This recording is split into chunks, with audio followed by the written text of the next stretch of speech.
Sometimes we can be inspired by the oddest things, huh? On the side of my barn, where I'm doing some repairs, I'd put up some old metal here.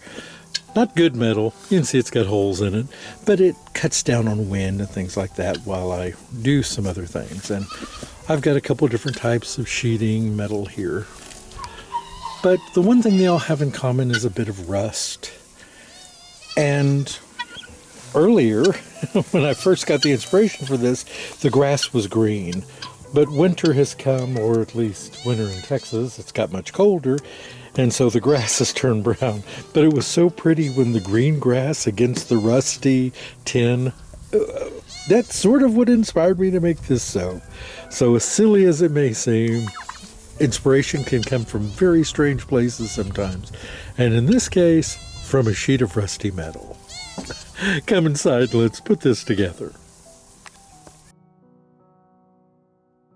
Hi everyone. Thank you so much for joining me again. As I stated, this soap is based on, well, a rusty piece of metal against some green grass. And that was really all this inspiration was about. That, and I suppose it was a feeling of a different kind of Christmas. This Christmas is very different for me than most any that I've ever had. Now, that's not just about COVID. It's several things. I've talked to you in the past about, I've spoken to you about the loss of friends and family that I've had over the years. And that has taken some adjustment, but I've found myself at a pretty good place. And over the years, as Christmas has taken less and less of a meaning for me, I have given away, sold, donated most everything Christmas related that I had. Most of what you see here is the plastic stuff, is from wreaths and, well, this is off my trees, the greenery is, but you know, I've got a few things left. I've kept a few ornaments back, like the ones that I give away here on the channel, but most of the big stuff over the years I've got rid of. And it's not that I don't still appreciate Christmas, but for me personally, it's just not something that I do much celebrating anymore. And more than anything, because I just don't have anyone here to celebrate it with. So I've kind of put it to the back of my mind and just don't think about it much. But then also I started thinking about, there were a lot of other kids like me, people that maybe had abusive childhoods or had terrible things maybe happen to them at a young age. And for them, maybe Christmas meant something quite different too. I remember the Christmases of my youth weren't always very happy. There were a few that were, but that's only in, they were happy compared to the very, very sad, unhappy ones. So those standards might not hold up to what a healthy household Christmas might look like, but to me, it's the best I have. Now, why am I bringing all this up? Even from a young age, I thought about a Christmas story different than what I saw on television and movies and in books. Because in a lot of stories, other than the Polar Express, which does have that one sad little boy who said, Christmas never works out for me, most Christmas stories are cheery and happy as they should be. They're for children and for people that are young at heart. But I think it's also important to remember that it means something different to some of us out there. That Christmas can be a happy time, but that Christmas comes from within, not from without. What do I mean by that? Well, even from a young age when I was bruised and battered and scared during Christmas, that even during those times I could go inside myself and imagine happier times and better things. And I can still do that today. It's more of a challenge in some regard, but still something that I hold dear. That ability, that skill is something that I believe in very much. Some people call it positive thinking and the sound of music. There's the song, My Favorite Things, right? When the bad things go wrong, basically think of the things that make you happy, whatever that may be. There is some logic and sense to that. It's not always the case, and sometimes when we're in a depression or a dark place, it can be hard to find things that seem positive or upbeat, can't it? But still we try. We all want to be happy. Depressed people don't want to be depressed.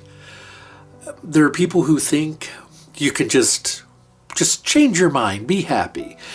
That's not always feasible, or certainly not easy to do.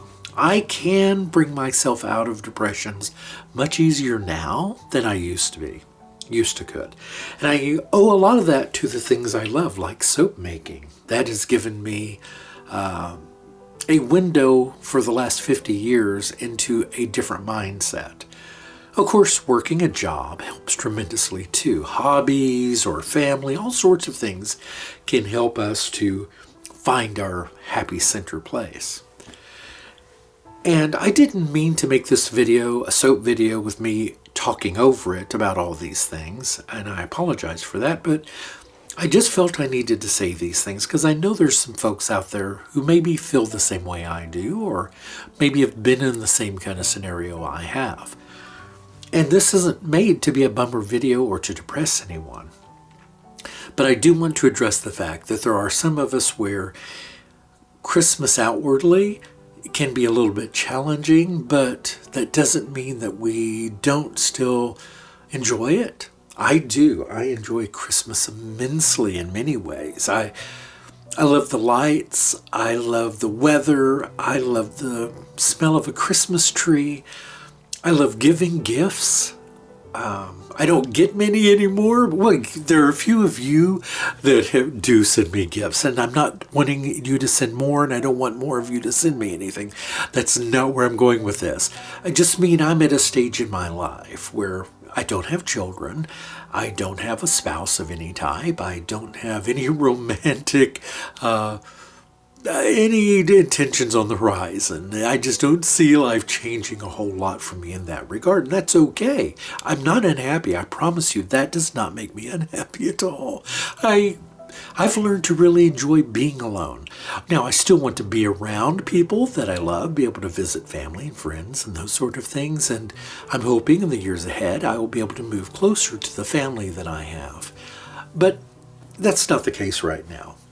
So I do internalize Christmas, and I guess that's what I wanted to address. I've often wanted to write a short little Christmas story about that very thing, about a child who has that ability to create Christmas within themselves when it really wasn't visible on the outside. And I think that might be something helpful to other kids. Some may look at that and say, well, you're just teaching people to ignore reality and live in a fantasy world. There's nothing that I want less than that. I do believe in truth and reality, and there are some fantasies I think though that are valuable. Fantasy saved my life, I believe, in some regards as a kid, so that I didn't end up a serial killer, or something awful. There was a lot of abuse and a lot of degradation in my youth, but I've moved past that by being able to find peace within myself. And some of that's by fantasizing, thinking positive thoughts, thinking of good things, and sometimes having to imagine good things in the future that may not have happened yet. I still have those today. I hope you enjoyed the soap making. It's not the most beautiful soap, but it wasn't really meant to be. Like I said, it's a different kind of Christmas, so sometimes rust can remind us of age and of maturity and things moving on. And that's me. I want to thank you all for visiting me today. It was so much fun having you here. I really do think the world of each of you.